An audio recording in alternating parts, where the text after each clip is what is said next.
On record बोल रहे हैं, ऑन रिकॉर्ड। सुन लीजिए, रिकॉर्ड कीजिए इस चीज को। 1.5 करोड़ की बात है ना, मेरा संपत्तियां अगर पूरा बेचेंगे ना तो 1.5 करोड़ आ जाएगा। अगर ऐसा कोई बात है, संजय सेठ ने वादा किया था, आपके पास कुछ लिखित प्रमाणित कुछ भी है, दिखाइए।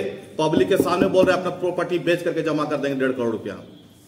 को अंजुमन इस्लामिया की तरफ से मैं शुक्रिया अदा करना चाहता हूं कि एक शॉर्ट नोटिस में आप लोगों ने समाज की जिम्मेदारी को समझते हुए और समाज को सच्चाई दिखाने और बताने के लिए यहाँ पर आप लोग उपस्थित हुए हैं।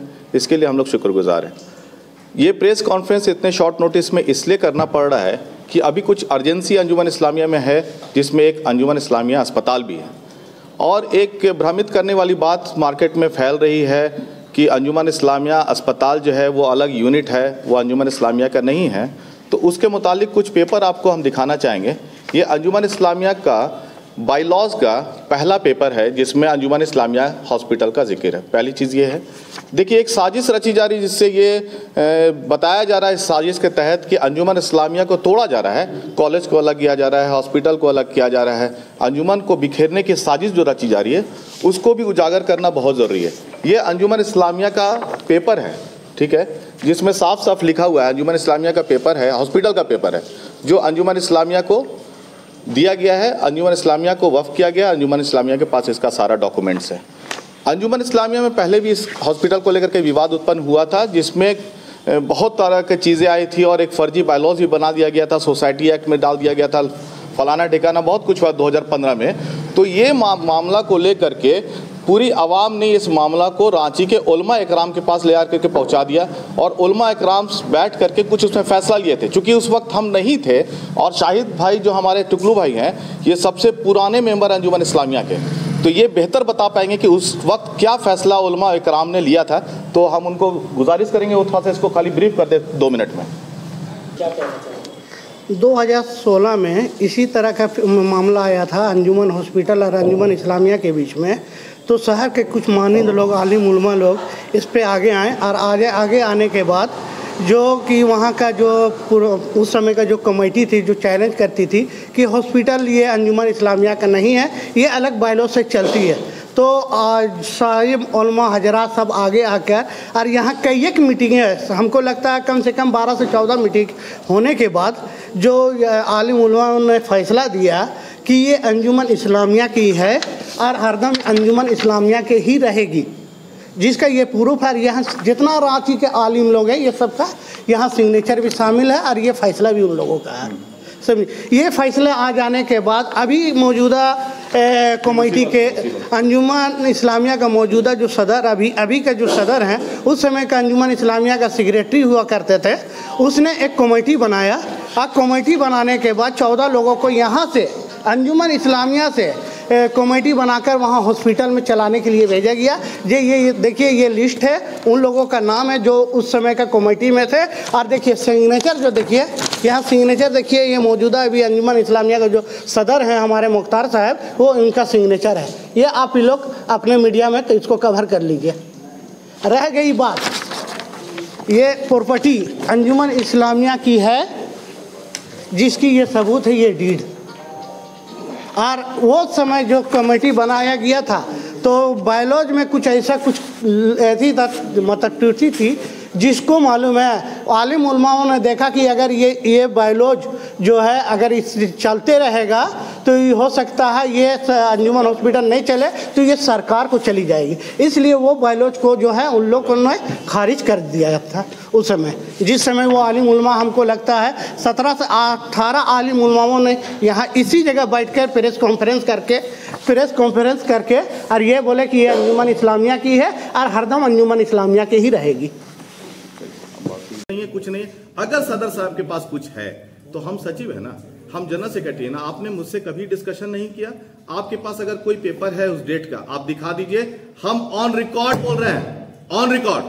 सुन लीजिए, रिकॉर्ड कीजिए इस चीज को। 1.5 करोड़ की बात है ना, मेरा संपत्तियां अगर पूरा बेचेंगे ना तो 1.5 करोड़ आ जाएगा। अगर ऐसा कोई बात है, संजय सेठ ने वादा किया था, आपके पास कुछ लिखित प्रमाणित कुछ भी है, दिखाइए। पब्लिक के सामने बोल रहे हैं अपना प्रॉपर्टी बेच करके जमा कर देंगे 1.5 करोड़ रुपया। ये गलत बात है। सॉरी, 1 साल 6 महीना हो चुका है, अब तक सिर्फ विवाद ही हो रहा है। नहीं, इसका ऐसा मुख्य नहीं। कारण क्या है? देखिए ऐसा नहीं है, विवाद के साथ साथ हम लोगों ने काम भी किया। जो जिम्मेदारी हम लोगों की थी, जितने जितने विंग्स हम लोग को मिले थे, ये कब्रिस्तान के कन्वेनर है, आप जाके आज कब्रिस्तान में देख लीजिए। हम लोग ने कब्रिस्तान में एड भी लिया, गवर्नमेंट एड भी लिया। आज कब्रिस्तान में आपको इनके दिन रात की मेहनत से वहां पर आप देखेंगे कब्रिस्तान में 100 पोल्स लगाए गए हैं, स्ट्रीट लाइट्स लगाए गए हैं, ठीक है, एलईडी बल्ब के साथ।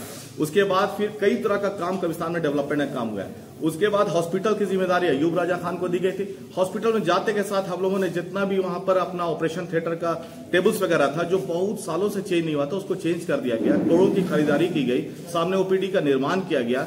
यहाँ पर कई सालों से, पिछले 2015 से यहाँ का जो वसूली नहीं हुआ था अंजुमन प्लाजा मार्केट का, उसका वसूली किया गया। ऐसा कई काम है जो हम लोग करते आ रहे हैं और कर रहे हैं, लेकिन कहीं ना कहीं लीडरशिप के क्वालिटी की वजह से हम लोगों को आज ये दिन देखना पड़ रहा है। बहुत अनेक संस्थाएं चल रही है, लेकिन अफसोस की बात है ये अंजुमन इस्लामिया एक छोटी संस्था है। बड़ी बड़ी संस्थाओं के बाद भी एक छोटी संस्था है।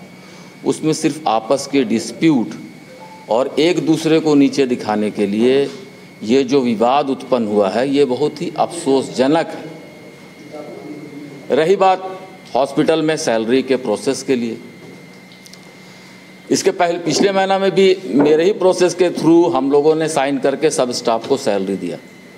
अभी भी हम चाहते हैं कि हमारा एक एक स्टाफ को सैलरी मिले और वक्त से मिले। हम लोग नहीं चाहते हैं कि उस पैसा का कोई दूसरा यूज़ हो, इसलिए हमने चाहा कि सैलरी मिले। इसके गवाह हमारे शफीक भाई भी कॉन्फ्रेंस में बैठे हैं, वहाँ हैं। शफीक भाई से हमसे बात हुई। शफीक भाई ने, कल मैं हॉस्पिटल खुद गया, परसों 2 घंटा हॉस्पिटल में बैठा, शफीक भाई से बात हुई। शफीक भाई ने एक हमको लिस्ट दिया, 1,21,45,000 का हमको लिस्ट दिया। उस लिस्ट में सारा चीज़ का लिस्ट था जो मेरे पास यहाँ पर है, उसमें जो भी जरूरत। कल रात में शफीक भाई से हमसे बात हुई तो शफीक, ये हमको लिस्ट मिला था, 1,21,45,000 का लिस्ट मिला था। शफीक भाई से कल हमने रात में बात हुई, फ़ोन से हमसे शफीक भाई को बोले तो शफीक भाई ने हमसे कहा कि तारिक भाई ने फ़ोन किया था। तारिक भाई ने फ़ोन करके मुनासिर को बोला है कि सिर्फ हम स्टाफ का पेमेंट देंगे, सिर्फ हम स्टाफ का पेमेंट देंगे। तो हम शफीक भाई से यही बोले कि शफीक भाई ऐसा है कि हम लोगों से डिस्कस हो चुका है। हमने तारिक भाई से कल दोपहर से लेकर 3 घंटा बात किया। हमने बोला कि जो ज़रूरियात की चीज़ें हैं, ज़रूरियात की चीज़ें में जैसे मून फार्मेसी का पेमेंट है, कुछ पुराना कॉन्ट्रैक्टर का पेमेंट है, हम लोग कभी ये नहीं बोले हैं कि हमने पेमेंट रिलीज़ नहीं करेंगे।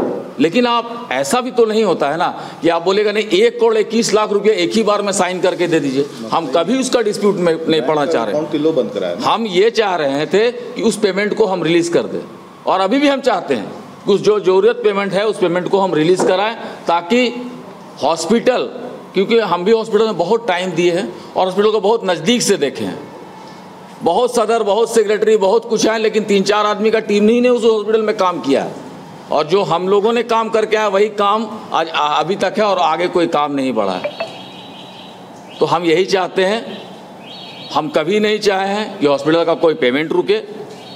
हॉस्पिटल के स्टाफ को, हॉस्पिटल के डॉक्टर को जो ज़रूरियात हैं उस पेमेंट को हम लोग रिलीज़ करेंगे और इंशाल्लाह ज़रूर रिलीज़ करेंगे। स्टेटमेंट आना चाहिए।